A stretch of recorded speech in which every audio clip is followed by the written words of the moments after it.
Hey everyone, welcome back. आज की video में हम समझ रहे होंगे what is NPM. So NPM node package manager होता है जो कि हेल्प करता है हमें जो thousands of open source libraries पड़ी हुई हैं उन्हें अपने प्रोजेक्ट में इंस्टॉल करने के लिए, उन्हें अपडेट करने के लिए, उन्हें रिमूव करने के लिए। बेसिकली अगर आप कभी भी नोड जेएस या फिर जावा स्क्रिप्ट को यूज़ कर रहे हो तो आप अपने प्रोजेक्ट को इनिशियलाइज कर रहे होगे, आप उन्हें उनमें कुछ सर्विसेज का यूज़ कर रहे होगे, आप उनमें डिपेंडेंसीज लगा रहे होगे। सो ये जो भी डिपेंडेंसीज आप लगाने वाले हो अपने प्रोजेक्ट के अंदर, ये सारी चीज़ें हम npm के थ्रू करते हैं। npm is basically a node package manager. यहाँ पे हम एक सिंपल सा एग्जांपल का देखने वाले हैं अपने इस प्रोजेक्ट के अंदर में। यहाँ पे हमारे पास एक empty npm टेस्ट नाम का फोल्डर पड़ा हुआ है। सो हम फर्स्ट टाइम कमांड होती है npm init, npm init। npm init करने से क्या होता है, ये आपके लिए एक पैकेज को इनिशियलाइज कर देगा। यहाँ पे कुछ चीज़ें पूछ रहा होगा, अगर मैं चाहूँ तो npm init -y कर दूंगा तो सबको यस करके ये क्रिएट कर देगा, बट अभी मैं मैनुअली फिल कर रहा हूँ। यहाँ पे आप सारी डिटेल्स को पढ़ के अच्छे से फिल कर सकते हो। अभी हमें एक पैकेज डॉट जेसन की फाइल मिल गई है। अब इस पैकेज डॉट जेसन के अंदर हम अपनी डिपेंडेंसीज को इंस्टॉल कर सकते हैं। फॉर एग्जांपल अभी मैं आता हूं अपने npm पे, यहां से एक कैट मी की डिपेंडेंसी को इंस्टॉल करता हूं। When I press enter on my terminal you will see that it will install a dependency. यहाँ पे अभी आप डिपेंडेंसी में देख सकते हो कैट मी की डिपेंडेंसी आ चुकी है। अभी हम एक सिंपल सा app.js नाम का फाइल और यहाँ पे हम लॉग कर लेते हैं हेलो वर्ल्ड का।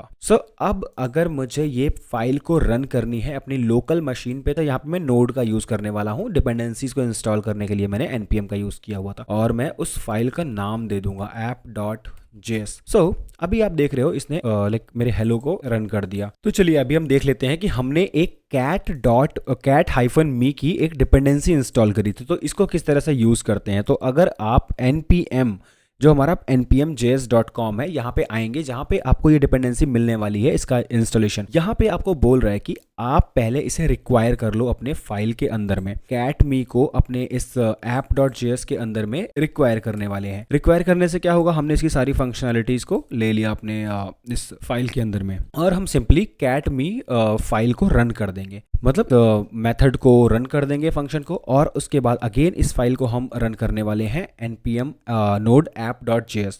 अभी node app.js हमारा वर्क नहीं किया बिकॉज यहाँ पे एक रैंडम कैट रिटर्न करना था, बट इसने रिटर्न नहीं किया है। तो यहाँ पे इस फाइल को हमें रन करने के लिए हमें console.log catme इसको एज अ मेथड कॉल कर देना है अपने लॉग के अंदर में। तो अब हम फिर से इस फाइल को रन करने का ट्राई करें, यानी कि node app.js, हम इस फाइल को रन करने का ट्राई करेंगे तो कैटमी हमें एक कैट रिटर्न करके दे रही है। चलो फॉर एग्जांपल हम थोड़ी सी यहाँ पे मस्ती के लिए अपनी इस कमांड को यूज़ कर लेते हैं। लाइक ये बोल रहा है कि आप यहाँ पे एक स्ट्रिंग पास कर दो और ये आपको कुछ नया रिटर्न करके देगा। ट्राई कर लेते हैं हमें, ठीक है। तो यहाँ पे इसने आपको एक नई तरीके, कुछ अजीब तरीके की कैट दे दी, मुझे नहीं समझ आ रहा ये क्या है, बट ठीक है।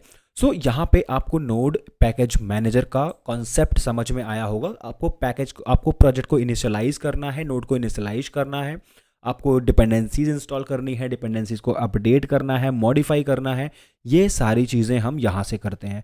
कुछ कॉमन कमांड्स अगर मैं आपको बताऊं तो यहाँ पे npm इनिशियलाइज यानी कि npm init था, npm इंस्टॉल यानी कि अगर आप कभी कोई प्रोजेक्ट को गिटहब से कॉपी करते हो, क्लोन करते हो, तो आप वहाँ पे फर्स्ट टाइम npm i चलाते हो, npm इंस्टॉल चलाते हो, so that all the dependencies जो लिस्टेड है पैकेज.json में वो इंस्टॉल हो जाएं। npm इंस्टॉल आप स्पेसिफिक पैकेज का नाम देते हो, जैसे कि हमने अभी कैटमी इंस्टॉल किया था। npm अनइंस्टॉल अगर आपको करना है कोई पैकेज, आप वहां से उसको कर सकते हो। ये होता है बेसिक कॉन्सेप्ट। सपोज अगर आपने कभी स्क्रिप्ट या फिर रिएक्ट यूज कर रहे हो, npm स्टार्ट करते हैं, हम वहाँ पे स्टार्ट की स्क्रिप्ट देते हैं, तो वो सारी चीजें हम npm के थ्रू कर सकते हैं। आई होप आपको npm समझ आया होगा।